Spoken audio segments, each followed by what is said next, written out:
Stannis Baratheon is that disappointed father that just stares at you with a mildly angry expression while you explain that the liberal arts degree that you've decided to pursue instead of your engineering degree is what's going to ultimately make you happy in life. But he just doesn't get it. And while I normally be annoyed at him for not getting that my art is important to me, I have found myself in the very strange position of realizing that I think I like Stannis Baratheon. I think that's the first time I've said it out loud, and it just sounds weird. And to be clear, per this comment, I am talking about book Stannis, not show Stannis. Please remember that in the books, Shireen is very much not burnt at the moment, and I have some reservations on how I think that, storyline will play out, because we are pretty certain that it is going to happen in the books, but how and who does it and how exactly it all goes down, we're unsure.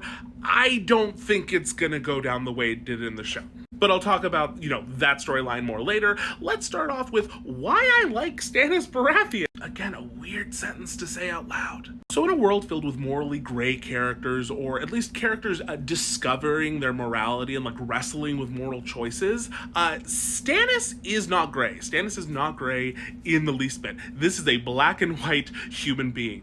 He knows right, he knows wrong, and there isn't any middle ground between them. And while that normally, wouldn't be a great thing because, nuance is important and can be a very useful tool, it is kind of a weirdly refreshing thing in the A Song of Ice and Fire books. Because again, when you have all these characters, grappling with moral questions or their ambitions, Stannis is the contrast to that.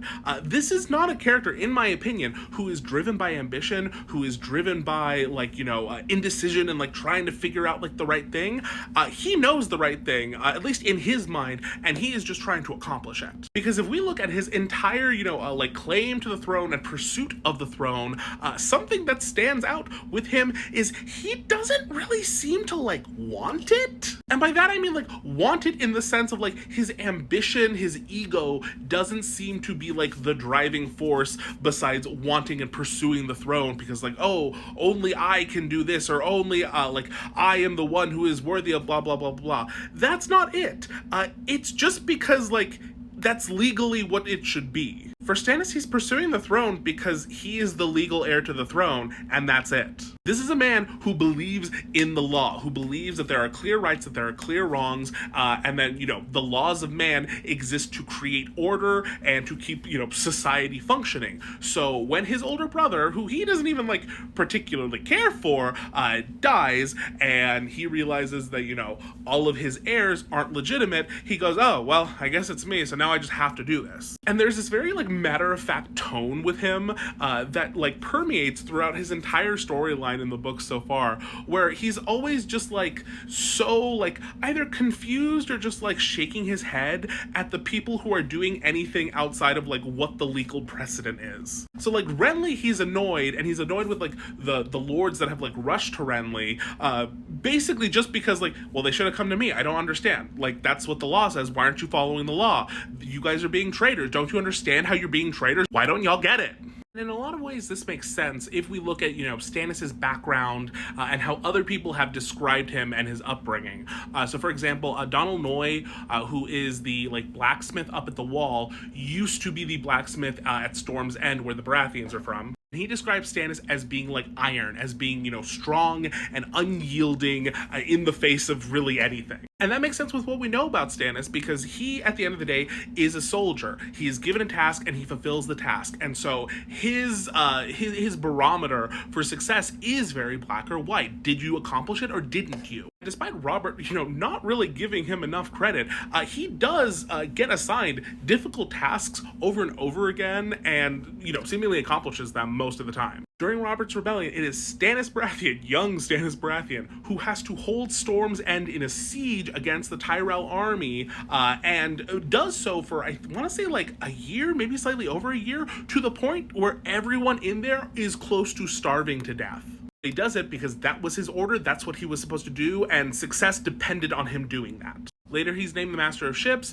He is first tasked with building a fleet and going and basically capturing Dragonstone, which he does, but it's too late because by then, young Viserys and Daenerys have been, spirited away by Targaryen loyalists. So he doesn't capture them, and that upsets Robert, which might be why he is then given Dragonstone as his seat rather than Storm's End, which is, the big family seat.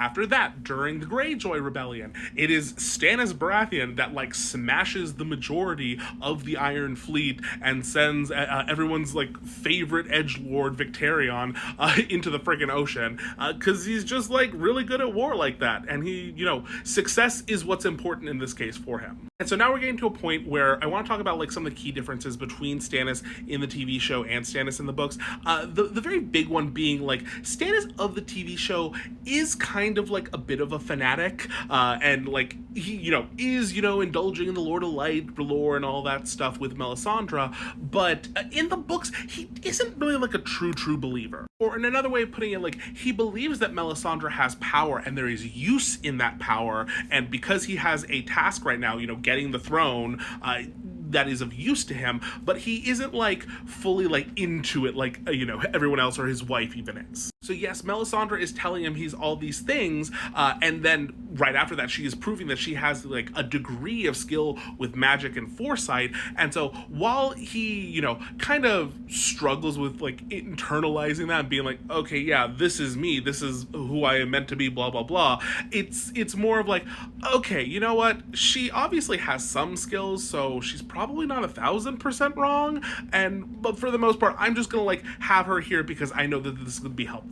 Versus the show where it really seems like he's just drinking the Kool-Aid fully. While he does, several things on his pursuit to the throne that I don't think are super great, if you look at all of like the individual choices, it's always with the intent of like, okay, this is a tool needed to accomplish my task. My task is that I have to go become the king because that is what is right legally. And if it's legally right, it's just right in his mind. But something I end up liking is while he is, very one-track minded, there is like logic to it, and logic can affect the way that he pursues this right. So in the middle of Storm of Swords, after he's been crushed on the Blackwater and they're like trying to figure out what do we do now, they receive Maester Aemon's letter from the Wall stating that, like the others, the White Walkers and the Whites, they're all coming down. We need help. There are 5 kings. I'm sending a letter to each of you. If you're the real king of Westeros, please come help us. And Stannis is the only one that answers that call. And so at this point, he's been pursuing the throne because